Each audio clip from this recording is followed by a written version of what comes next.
Aí, boa noite, galera. A gente está aqui reunido para falar um pouquinho sobre a teoria da burocracia. Essa é a nossa equipe, né, de estudantes universitários do curso de administração noturno, né? Não é todo de noite aí, que rala pra caramba. Mas essa mesa redonda aqui tá para a gente comentar um pouquinho sobre a teoria, conversar um pouquinho, trocar umas ideias.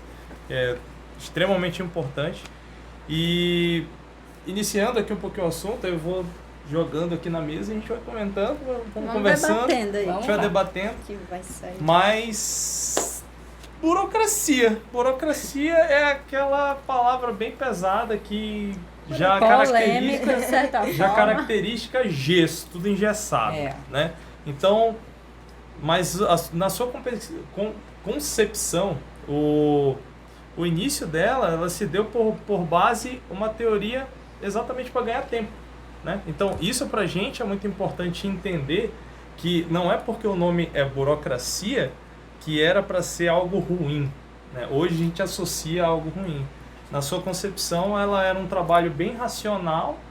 Tornaria prático, né? Exatamente. Um trabalho onde você deixa o emocional de fora, trabalho estruturado para que você chegue, trabalhe os meios, para que você chegue no fim de uma forma consistente, né? Sabendo o que cada um está fazendo, né? Então, ela foi uma teoria difundida aí por vários administradores da época. Ela se iniciou em 1940, com trabalhos estudados de um economista chamado Max Weber, né? E olha só, ele morreu 20 anos antes dessa teoria ter sido lançada, né? Então, essa teoria, como ela já foi dita, ela tem como base toda essa racionalização da organização. Ela precisava fazer isso porque as duas teorias anteriores elas não conseguiram dar essas respostas à organização. E isso foi impactante porque se você trabalha de uma forma humanística, como é a teoria das relações humanas, ou de uma forma mecanizada, como é a teoria clássica, você não dá ênfase à estrutura. E essa teoria ela traz isso como base, né? Essa necessidade de modelo pesado de organização. Algo bem formal, né? Exatamente. Era necessário para que a organização ela se firmasse de uma forma mais consistente, né? Então, foi por isso que ela se originou, né? A gente vai falar um pouquinho aqui sobre vários conceitos, mas eu vou citar aqui 3 tipos de sociedade que deram características também para a origem dessa teoria, que é a tradicional, a carismática e a legal. Legal racional, né? Quando a gente fala legal, de legalidade. Ou burocrática. Foi nessa época que ou burocrática, né? Exatamente. Nessa época foram criadas as autoridades, que foi a tradicional, a autoridade burocrática e a carismática. Na tradicional, os subordinados aceitavam as ordens do superior, né? Então, eles aceitavam as ordens e o domínio era patriarcal, que vinha do pai de família, o chefe do clã, e que são alguns dos exemplos do tipo mais puro da autoridade tradicional. Dentro do contexto da autoridade tradicional, existe a dominação tradicional típica da sociedade patriarcal, que pôde assumir 2 formas, a patriarcal e a feudal. O poder tradicional não é racional, pode ser transmitido por herança, né? E é extremamente... Pois é, eu acho isso é muito legal, é bem característico mesmo da sociedade da época, porque como não era algo, como a teoria diz, racional. Você trazia isso consigo, isso era passado de pai para filho. Era uma herança, né? Era uma herança, exatamente. E era extremamente conservador. Exatamente. Você, apesar de você saber que o que tem que fazer, pouco se mudava, né?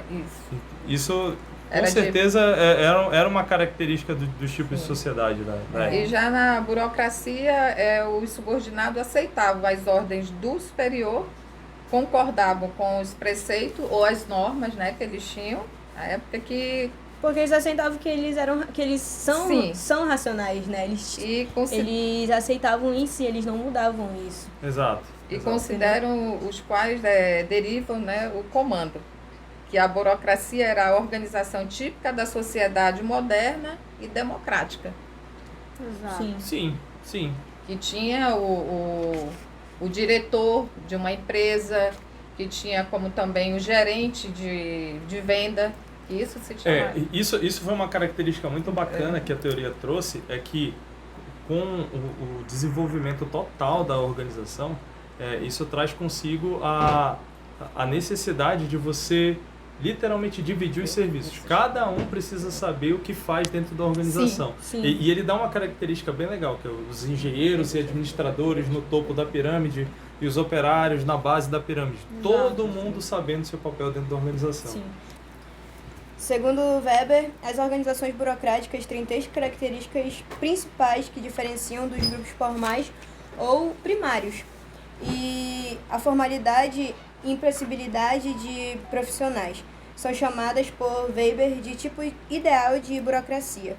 As disfunções da burocracia, particularismo da burocracia, excesso de regras, hierarquismo e mecanismo.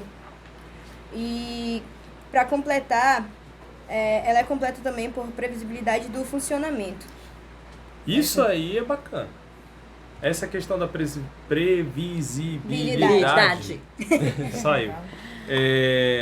Aqui no folder que vai ser distribuído lá na sala e tal, isso é bem legal porque isso mostra exatamente a questão da padronização. Sim. A gente comentou nas nossas outras rodas aí, falando um pouco sobre o troubleshoot. Então, isso daí só mostra aquilo que já foi dito. Se eu tenho uma linha de ação, eu sei qual é o resultado que eu vou chegar. Se eu faço alguma coisa diferente, o resultado vai ser diferente. Isso é que a teoria não gostaria que acontecesse. Eu não posso ter um resultado diferente da minha meta se eu fizer o trabalho padronizado. Né? Então, essa previsibilidade, ela fala exatamente isso. Né? E as vantagens dela? Weber, ele viu várias vantagens nesse sentido, né? Ele relacionou aqui 10, que a gente pode ver, que eu estava lendo aqui no livro do TGA.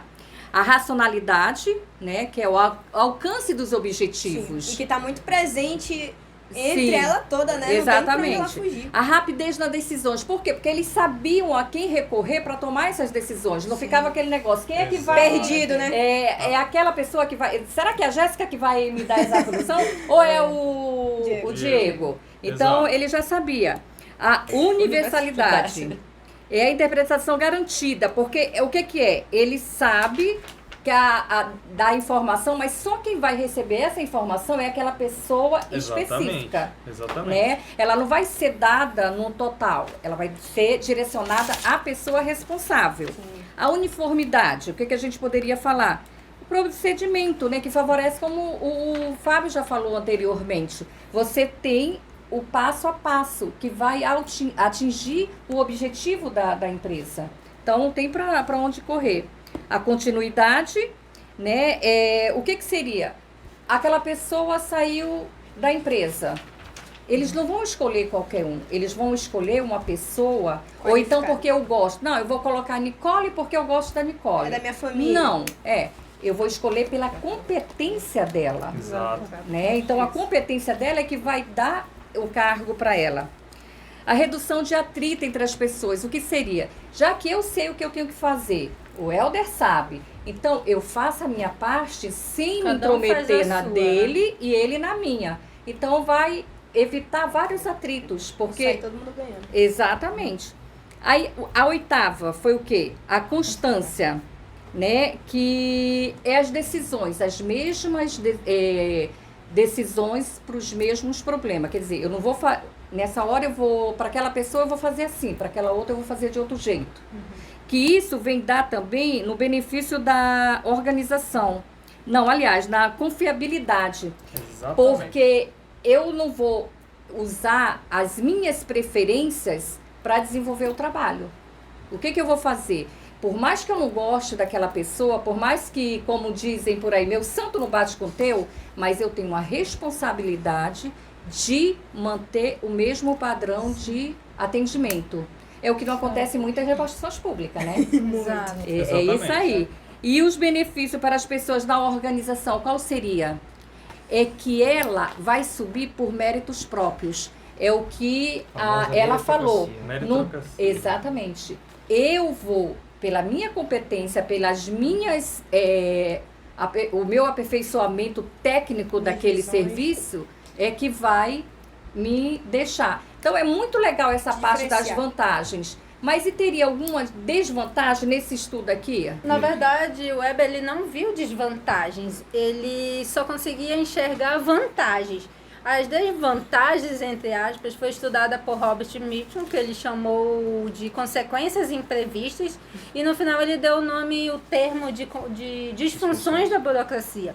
E ele pontuou 8 disfunções específicas, que era a internalização de regra, o apego a papelório, o apego àquela regra certa, o excesso de formalismo, tudo tinha que ser bem formal, tinha que ter um checklist de papelórios. A resistência a mudanças, eles não mudavam, era aquela rotina e pronto. Se chegasse uma situação diferente, não, tinha que seguir o padrão. Exatamente. A despersonalização de relacionamento e tinha categorização no processo decisório. Quem tomava a decisão era quem estava no mais alto elevado poder da hierarquia. Era ele que decidia, independente se ele tinha um conhecimento da causa ou não, a decisão era dele. Isso traz um pouco... do militarismo, né? E aí é o que caracteriza o que é a burocracia hoje. Sim, foi daí que tirou o termo popular. A gente consegue ver o sentido da palavra, a distorção da palavra burocracia nesse ponto. E aí também entra a superconformidade a rotinas e a procedimento, eles eram apegados a isso, e a exibição de autoridades. Eles faziam questão de, como por exemplo, uma farda específica para a chefia, uma farda específica para o setor. Você caracteriza aquilo. Aquela exibição mesmo de autoridade. E aí, outro exemplo, um estacionamento específico para chefe, para diretoria, um refeitório separado. Tem a dificuldade no atendimento com o público e com seus clientes fazia com que gerasse um conflito, vivesse em guerra. Exatamente. E assim eles colocavam a empresa sempre em primeiro lugar e o seu cliente, o seu público em segundo plano. Para eles o importante era seguir as regras. O público era depois. E você lembra um pouquinho da teoria das relações humanas, que ele vai exatamente contra esse ponto. Né? Porque, e confronta, né? Que confronta exatamente isso. Assim, você acaba tendo um pouco da desumanização no processo da organização. Tem seus motivos, claro, né, por conta de toda essa estrutura racional que a burocracia traz, a teoria, mas ela perde um pouco nessa parte humanística.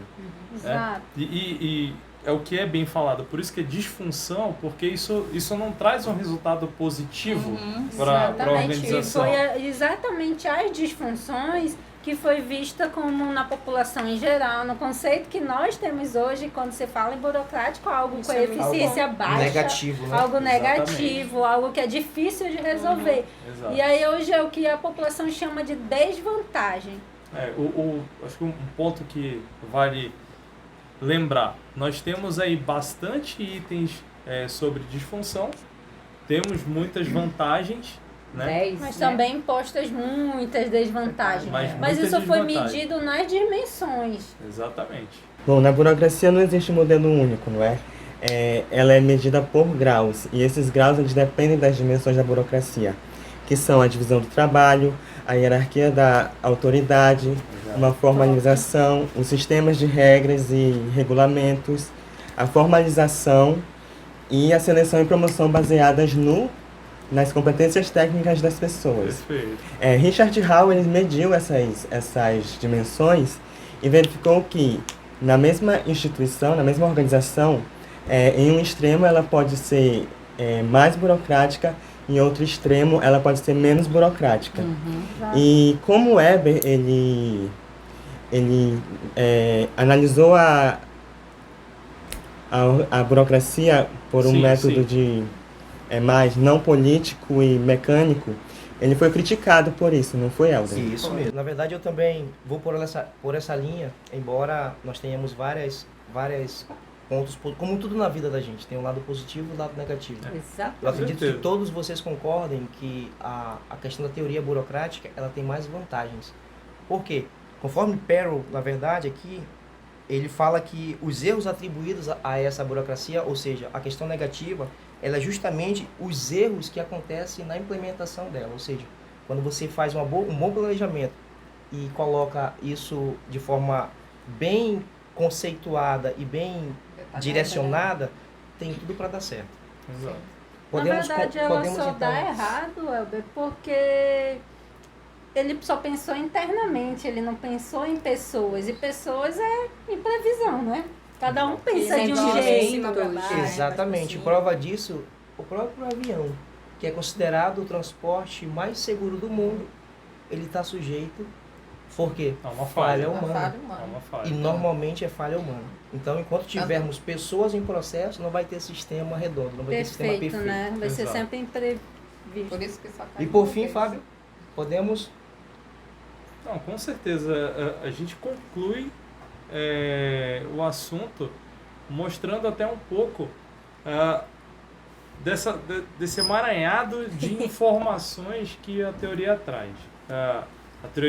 A teoria começou, ela teve um meio na qual ela conseguiu se desenvolver muito bem, até por sinal, porque sem essa teoria nós não teríamos uniformidade dentro da organização. Mas como foi dito também, nós temos muitas vantagens e nós não temos desvantagens, a gente tem disfunções. Tem uma maneira bonita de falar que... É um termo bem formal. Olha, aqui no TGA, Fábio, ele fala até aqui, ó, que outras vantagens da burocracia, segundo Weber, com a burocracia, o trabalho é profissionalizado, o nepotismo ele não existe, porque ele é evitado e as condições de trabalho favorecem. Sim. Mas lembrando no seguinte também, esse mesmo autor, ele fala que que haver o equilíbrio, nada em excesso. Exatamente. E nada em escassez, tem que haver sempre o equilíbrio. Exatamente. Porque aqui ele diz que ele favorece, né, a moralidade econômica e dificulta a corrupção. Exato. Mas só que a gente sabe isso traz muito... Essa parte é legal, porque a gente consegue mostrar bem uma vantagem bacana, que é, se você trabalha certinho... Dentro da regra. Tudo flui de uma forma que você vai saber do resultado final. Sim. Assim, na linha de processo produtivo para que eu consiga fazer um bolo, eu tenho que ter uma receita. Seguir um passo a passo, né? Seguir um passo a passo, ter os ingredientes corretos. Na medida correta e vai sair certo. Mas como foi bem dito, quem está fazendo o bolo sou eu. Sim. Né? E então, aí eu posso montar no dia legal. O detalhe disso é uma pitada de sal. A mais ou a menos. Uma pitada de sal da Nicole é diferente da pitada de sal do Fábio. Olha o tamanho da minha mão. Né? Então isso é legal. Então, eu acredito que a gente conseguiu conversar bastante. E a gente espera que a turma sobre o assunto. Vai ver se ajudar. Isso aqui, aí, mérito a Cole, mérito ao Helder e mérito à equipe toda que contribuiu sobre esse trabalho. A gente espera que todo mundo consiga rapidamente entender, assimilar um pouco sobre a teoria, e a gente espera que todo mundo também faça bom proveito do assunto que foi aplicado aqui. Valeu, gente.